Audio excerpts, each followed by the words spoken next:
911. Where's your emergency? I need an emergency. Right now, the shooting at the corner store next to CVS. Okay, do you know if anyone's been hit? Carl Days hit. Get an ambulance here, now. We are. Who was hit? Some young man. So he's bleeding to death. Somebody just shot this kid 3 times. Okay, we got everyone en route to him right now. This guy's dying. I'm not kidding you. The guy is dying.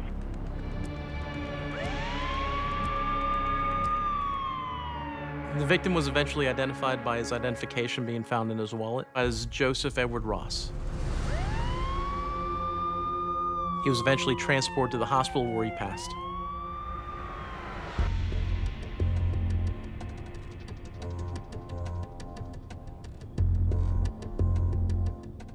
Our crime scene comes, takes photographs, really documents what's going on.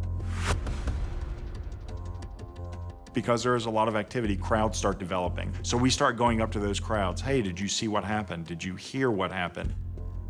The witness at the scene observed the victim walking through the parking lot, talking on a phone and arguing. And shortly thereafter, they observed a red Dodge pickup truck pull into the parking lot.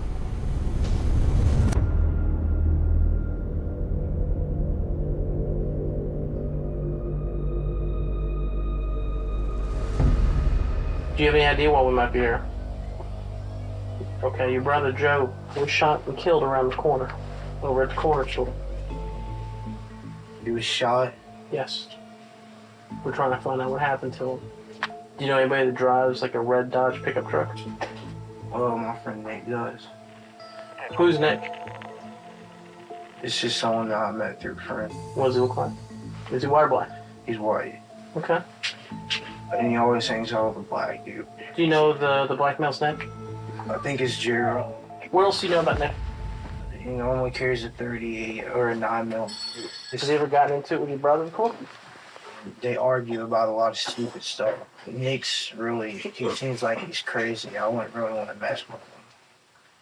Jonathan Ross said Nicholas Nairn was 23 years old, a small-time drug dealer who was out of work. All the links with the red Dodge pickup truck, the history between the two of them, the subject being armed on a regular basis, it obviously then at that point propelled Nicholas Nairn to being the suspect that we were looking for. Before we entered the room to interview Nick, he was sleeping. This is referred to as the perp nap. Someone who's typically guilty will actually fall asleep in the interrogation room because they're so exhausted from the stress associated with waiting to be arrested. Nick, right? Yes, sir. Doing well. I'm Detective Barnett. This is Detective Parsons. Okay. I'm going to sleep. That happens. It's okay. Do you have any idea what this is about? No, I don't know. It's gunpoint, got on the car, got out of the car. Yeah, but do you know what, anything that, do you have an idea what led up to that? No. Now, when you were stopped, you had a couple of guns on you? Mm-hmm. I was going to go to shooting range. I just turned the corner, and the lights went on. Okay. Well, while we're here, we're investigating something that happened earlier tonight. And we're wondering if you could tell us what happened tonight with you. Well, midnight. I was at home for the longest time. Is there any reason that your truck would have been at the CVS around the corner tonight? No. It shouldn't have been. Then how was it there? I don't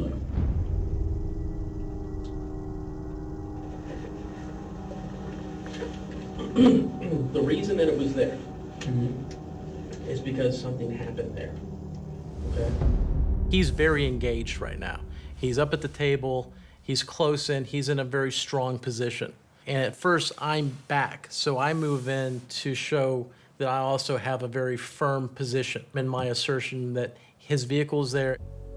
If it seems as though I'm not sure, he'll take that and he'll run with it. And that allows him to have an escape. You had 3 guns on you tonight.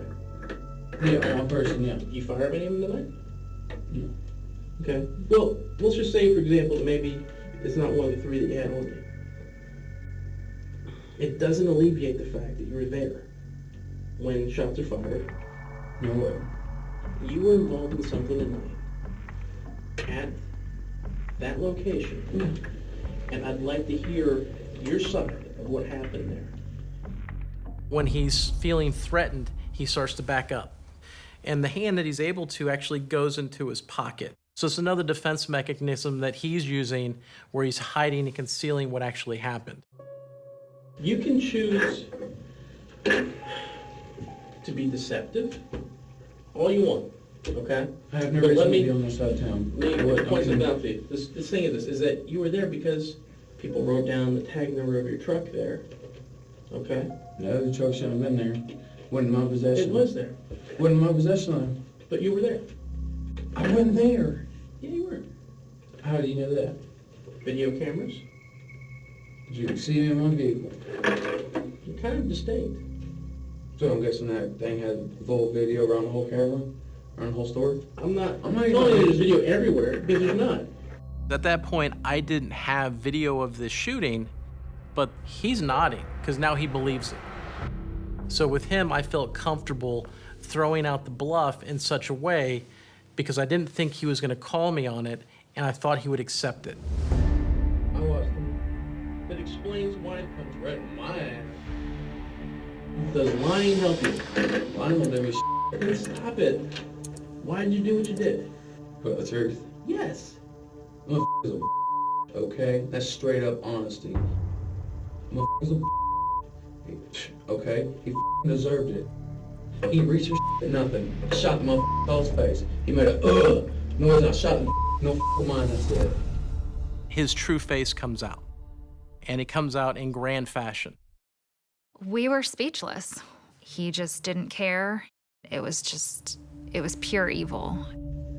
They're like, damn consequences, we need to do this. Yeah, you right. I up because I used my truck and the camera. From the very beginning of this investigation, it was a whodunit.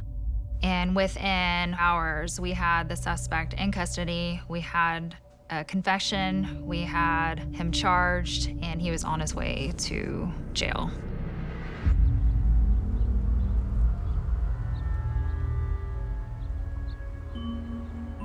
Nick Nearing was sentenced to life in prison. That confession showed that he planned to kill Joseph from the very beginning. And it showed his mindset that he did not care. There's no chance of Nick getting out ever.